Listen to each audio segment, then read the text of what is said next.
बिस्मिल्लाहिर्रहमानिर्रहीम। सदका फ़ितर। सदका और फ़ितर आम तौर पर ये दो लफ्ज़ बोले जाते हैं, या फ़ितराना कहा जाता है या सदका फ़ितराना कहा जाता है। हर एक आदमी अपने ज़ाविये के साथ गुफ्तगू करता है। यह सदका फ़ितर असल में है क्या? सबसे पहले इसको समझने के लिए आप यूँ समझें कि ये सदका फ़ितर जिसको अल्लाह के नबी ने इरशाद फरमाया, ये रोज़ों की तहारत का नाम है। रोज़े आपने रखे अव्वल से लेकर आखिर तक, और रोज़ों के अंदर जो कमी पेशी आपसे हो गई, जो रोज़ों के अंदर आपसे कोताही हो गई, आपसे गफलत हो गई, कुछ ऐसे आपने काम कर दिए जो शरीयत मुताहरा के ख़िलाफ़ थे, और वो भी ऐसे होने चाहिए जो हदूदुल्लाह के अंदर हैं, जिसको अल्लाह के नबी ने मना फरमाया, जिसको अल्लाह के कुरान ने मना फरमाया, वो चीज़ें अलग हैं। उसके ऊपर तो बंदे को रोज़े का कुफारा भी देना पड़ेगा, लेकिन ये छोटी मोटी बातें क्यों हैं। मिसाल के तौर पर रोज़े की हालत में झूठ बोला गया, रोज़े की हालत में आपने किसी की चुगली वगैरह कर ली, या रोज़े की हालत में और इस छोटा गुनाह आपसे हो गया, तो उसकी जो उसका कुफारा कह लें, या उसकी जो अल्लाह की तरफ से है, वो आप सदका दें। जब सदका देंगे तो रोज़े अल्लाह की बारगाह में मकबूल हो जाएंगे। और ये रोज़े जब तक आपने 29 या 30 रोज़े रखे, जब तक आप इसका सदका फ़ितर अदा नहीं करेंगे, ये रोज़े ज़मीन और आसमान के दरमियान मुअल्लक़ रहते हैं। यानी जब तक आपने इसका सदका फ़ितर नहीं ना दिया, उतनी देर तक ये रोज़े अल्लाह की बारगाह में नहीं पहुँचते। अल्लाह की बारगाह में उस वक़्त मकबूल होंगे जब आप इसका सदका देंगे। ये भी याद रखें कि सदका इंसान के हर हाल के ऊपर सदका है। बचपन से लेकर जवानी, जवानी से लेकर बुढ़ापा, बुढ़ापे से लेकर कब्र की दहलीज तक, कब्र की दहलीज से लेकर आखिर तक, ये सदका ही एक ऐसा काम है जो कि बंदे के ऊपर मुश्किलात को जो आती हैं उनको दूर करता है। यही वजह है कि क़यामत वाले दिन ये बंदा जब अल्लाह की बारगाह में पहुंचेगा तो इसको एक चीज़ बहुत ज़्यादा याद आएगी, और वो चीज़ क्या होगी, बाकी किसी अमल के बारे में नहीं कहेगा। कुरान करीम है 28वां सिपारा, 28वें सिपारे के अंदर ये बंदा यूँ कहेगा, बारी ताला मुझे तो दुनिया के अंदर एक मरतबा भेज दे, जब मुझे तो दुनिया के अंदर एक मरतबा भेज दे, फ़अस्सद्दक़, ताकि मैं दुनिया के अंदर सदका करूँ, व अकुम मिनस सालिहीन, तो तेरे नेक बंदों के अंदर शामिल हो जाऊँ। तो पता ये चला कि मुश्किलात तकलीफ़ों का जो रद्द है ना, वो सदका के अंदर है, जिसके बारे में अल्लाह के नबी ने इरशाद फरमाया, अस्सदक़ातु रद्दुल बला, कि सदका मुसीबतों को टालती है। तो इंसान ने रोज़े रखे, रोज़े की हालत में कुछ ऐसी चुगलियाँ हो गई, जो रोज़े की हालत में ग़ीबतें हो गई, रोज़े की हालत में कोई और आपकी ज़ुबान से कलिमात निकल गए जो अल्लाह को पसंद नहीं, जब आप सदका फ़ितर अता करेंगे तो यकीनन आपके रोज़ों की तहारत हो जाएगी।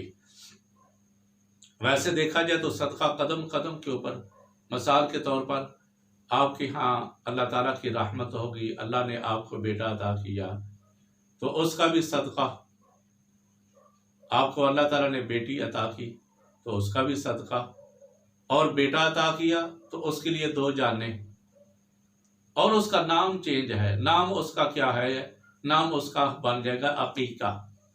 और अकीका क्या है, यह भी सदका है। यानी अल्लाह ने आपको औलाद अता की, बेटा अता किया, तो उसके अब उसकी खुशी के आलम में क्या करे, उसकी खुशी के आलम में तू अकीका कर। जब तू अकीका करेगा ना, तो अल्लाह ताला की तरफ से वो मुश्किलात दूर हो जाएंगी। बेटी है तो एक जान, यानी एक बकरा अल्लाह की बारगाह में तुम्हें ज़िबा करके तकसीम करना पड़ेगा। जब तकसीम करेगा तो उस बच्ची के ऊपर जो मुश्किलात है वो दूर हो गई। इसी अंदाज में बच्चा जवान हो जाता है, उसकी शादी का मरहला आ जाता है, तो शादी के ऊपर अब जो हमने वलीमा करना है ना, नाम उसका चेंज हो गया, नाम पड़ गया वलीमा। और वलीमा क्या है, अल्लाह के नबी ने इरशाद फरमाया, जब तुम निकाह करो ना, निकाह करने के बाद अब क्या करो, वलीमा करो। और वलीमा भी ऐसा जिसके अंदर गुरबा को मदो किया जाए। और साथ अल्लाह के नबी ने इरशाद फरमाया कि बदतरीन वलीमा वो है जिसके अंदर गुरबा को नजर अंदाज कर दिया जाए। आजकल तो माशाल्लाह हालात ऐसे हैं, उमरा को बुलाते हैं, गरीब को का तो नाम ही नहीं ना होता। अगर गरीब आदमी पंडाल के अंदर आ जाए, शादी हाल के अंदर आ जाए, तो लोग क्या करते, धक्के मार के उसको बाहर निकाल देते हैं। तो अल्लाह के नबी ने क्या इरशाद फरमाया कि बदतरीन वलीमा वो है जिसके अंदर गुरबा को नजर अंदाज कर दिया जाए। तो इसी अंदाज में बचपन के अंदर भी सदका, जिसको अकीका कहा जाता है, शादी निकाह हो गया तो उसके अंदर भी सदका, जिसको आप वलीमा कहेंगे। इसी अंदाज में ईद कुर्बान है, अल्लाह ने आपको ऊपर करम किया, आपने सरकार की सुन्नत अदा की, कुर्बानी अदा की, और ये कुर्बानी भी दर हकीकत सदका।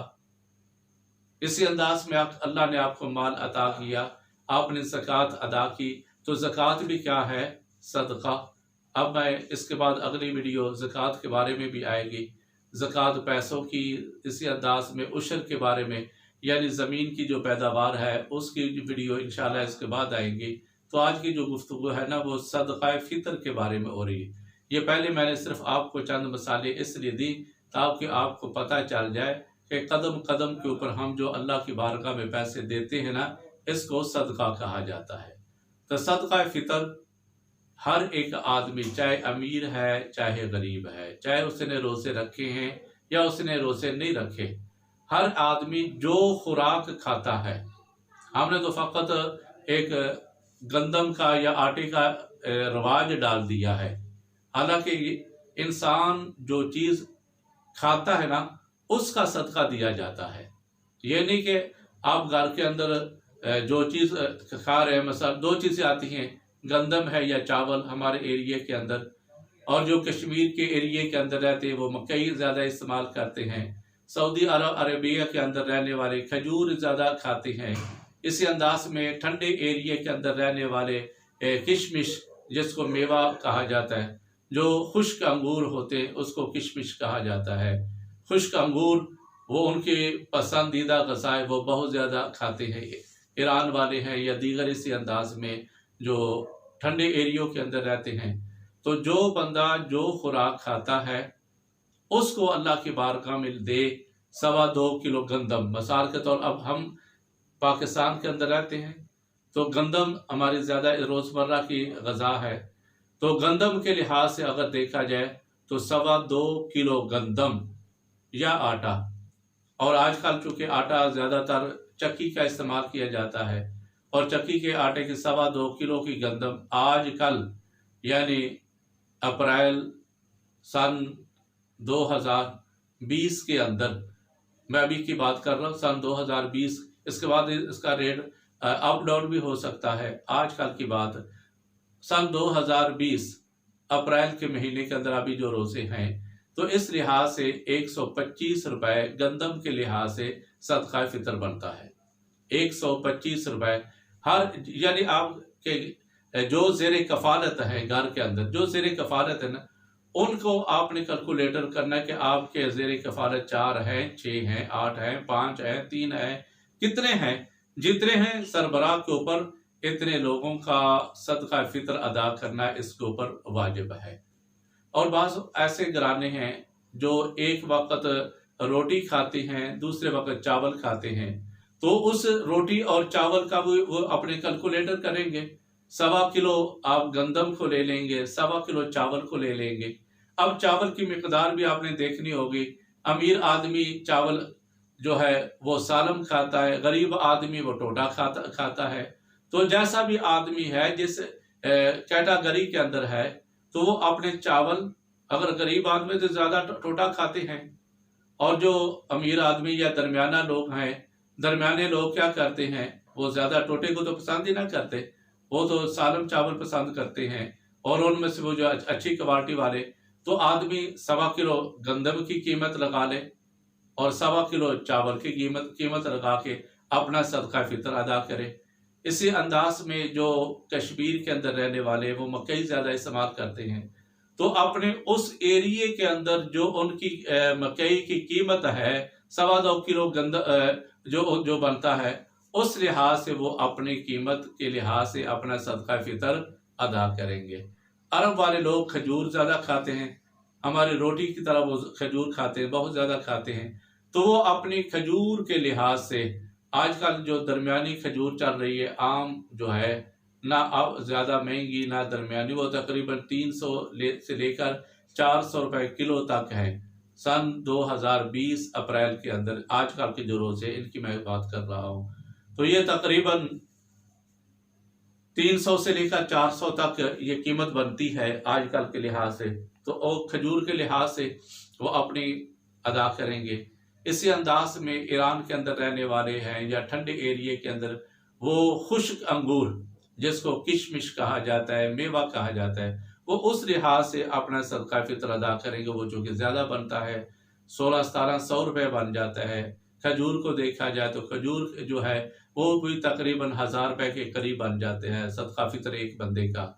तो हर एक आदमी ने अपने जाविये के लिहाज से गरीब आदमी को सदका फितर अदा करना है, चाहे आप अमीर हैं चाहे आप गरीब हैं। बल्कि अगर आप मांगने वाले हैं, फ़कीर हैं ना, तो फिर भी आपके ऊपर सदका फितर है। फ़कीर आदमी भी अपने रोज़ों का सदका फितर अदा करेगा। इसी अंदाज में बाज़ ऐसे साथी होते हैं जो कि वो देखते हैं कि ईद आएगी तो हम ईद के मौके पर सदका फितर अदा करेंगे। नहीं नहीं, आप ईद का इंतज़ार नहीं करें, बल्कि जितना जल्दी हो सके आप ईद से पहले भी, यानी रमज़ान शरीफ के अंदर अब 16, 17, 15 जितने भी रोज़े गुजर गए हैं, आप कोशिश करें कि आप सदका फितर जितनी जल्दी हो सके अदा करें गरीब को। मकसद ये था अल्लाह के नबी का, कि मकसद ये था अमीर आदमी तो ईद कर लेंगे, जबकि उस वक्त अब मौजूदा दौर की तरह ईदें नहीं थी। आजकल की तरह अच्छे कपड़े, जर्क बर्क वाले कपड़े पहन लेना और तरह तरह के खाने तैयार कर लेना, वो तो सादा ज़माना था, खजूर का ज़माना था। इसी अंदाज में गोश्त थी, उनकी गज़ा थी। आजकल की तरह ये मसाला जात, ये सब्जियाँ, ये वाफर मिकदार के अंदर फल जो कई मुल्कों के अंदर पैदा होते हैं, ये उस वक़्त के अंदर नहीं थे।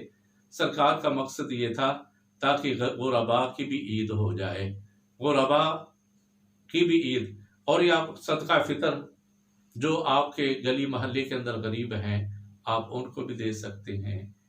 ज़्यादातर आपको इसके अंदर देखना पड़ेगा, एक होते सारा साल मांगने वाले फ़कीर जो हर गली के अंदर, हर मोहल्ले के अंदर, हर चौक के अंदर खड़े हैं। इनको ये तो सारा साल मांगते रहते हैं। असल हक किन का है? असल हक उनका है जो मांगते नहीं, जो सफ़ेद पोश हैं। आपको पता है आपके गली के अंदर कौन गरीब है, मोहल्ले के अंदर कौन गरीब है। और ये भी कोशिश करें कि जब सदका फितर देने लगे ना, तो जिसको सदका फितर दो उसकी इज्जत नफ्स मजरू ना हो, उसको बताना बेहतर है। उसको यूँ ना कहे ये फितराने के पैसे हैं। अगर आपने उसको फितराने के पैसे दे दिए तो हो सकता है वो आपके पैसे ना ले। जो गरीब आदमी अपनी इज्जत को ज़्यादा तरजीह देता है, वो ये नहीं चाहता कि उसकी इज्जत जो है वो पामाल हो जाए, वो नहीं चाहता। वो तो चाहता है मेरी इज्जत बरकरार रहे, घर के अंदर भूखा रहेगा, लोगों के सामने फिर भी हंसता रहेगा। गरीब आदमी को आप दें सदका फितराना।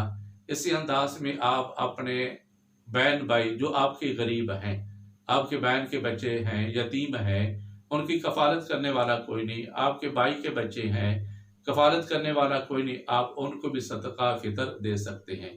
और आप अगर अपने रिश्तेदारों को देंगे जो गरीब हैं, उनको फितराना देंगे, तो आपको रब्बुल जलाल डबल सवाब अता फरमाएगा। डबल सवाब, एक सवाब नहीं, डबल सवाब। पहला सवाब अल्लाह के रास्ते में खर्च करने का, और दूसरा सवाब सिला रहमी करने का कि आपने अल्लाह की बारगाह के अंदर खर्च किया। तो जब आप अपने गरीब बहन भाई या गरीब बहन भाइयों के बच्चों को देंगे या इसी अंदाज में कोई बेवा को देंगे, तो यकीनन आपको रब्बुल जलाल डबल सवाब अता फरमाएगा, क्योंकि आप अपने कराबतदारों को दे रहे हैं। इसी अंदाज में सदका फितर बाप अपने बेटे को नहीं दे सकता, इसी अंदाज में बेटा अपने बाप को, अपने दादा को, अपने नाना को सदका फितर नहीं दे सकता, क्योंकि इनकी खिदमत करना तो वैसे ही बंदे के ऊपर फर्ज है। बाप की खिदमत करना, इसी अंदाज में दादा की खिदमत करना, नाना की खिदमत करना, ये तो बंदे का वैसे ही हक है। इसी अंदाज में मर्द अपनी बीवी को, बीवी अपने शोहर को सदका फितर नहीं दे सकती, जो कि वो उनका अपना आपस से पहले ताल्लुक एक दूसरे के साथ खाने पीने के बारे में। तो सदका फितर असल में गुरबा का हक है। गुरबा को आप दें और कोशिश ये करें कि ईद से पहले पहले, ताकि वो भी ईद के कपड़े जो हैं वो कपड़े वगैरह बना लें, इसी अंदाज में अपनी ईद के ज़रूरियात को पूरा कर सकें। आपने कई मरतबा अखबारात के अंदर ये पढ़ा होगा, फलां जगह के अंदर खुदकशी कर ली, कपड़े ना मिलने की वजह से उसने जान दे दी, कपड़े ना मिलने की वजह से बच्चों ने ये कर दिया। तो ये सारे जराइम को मिटाने के लिए असल क्या है, इस्लाम ने बहुत ज़्यादा हमें बताया क्या कि गुरबा का ख्याल रखो, गुरबा का ख्याल रखो। आजकल अमीर गुरबा का ख्याल नहीं रखते, तो सदका फितर असल में गुरबा का हक है। तो कोशिश ये करें कि ईद से पहले पहले अपना सदका फितर, मौजूदा दौर की मैं बात कर रहा हूँ, 2.25 किलो गंदम या उसका आटा, जिसकी मौजूदा कीमत तकरीबन 125 रुपये बनती है। तो घर के अंदर जितने अफराद हैं सब के लिहाज से जो सरबराह है उसका ऊपर ये वाजिब है सबका फितराना अदा करे। तो अल्लाह पाक हम सब को गुरबा का ख्याल रखने की तौफीक अल्लाह पाक अता फरमाए, और जितने भी रोज़े जिसने रखे हैं या नहीं रखे, सब अपनी तरफ से सदका फितर अदा करें। अल्लाह पाक इसको कबूल फरमाए। ये रोज़ों की तहारत है, जब इंसान सदका फितर अदा कर देता है तो रोज़े तहारत हो जाती है, अल्लाह की बारगाह में मकबूल हो जाती है। अल्लाह अमल करने की तौफीक अता फरमाए। वाखिर दावाना अल्हम्दुलिल्लाहि रब्बिल आलमीन।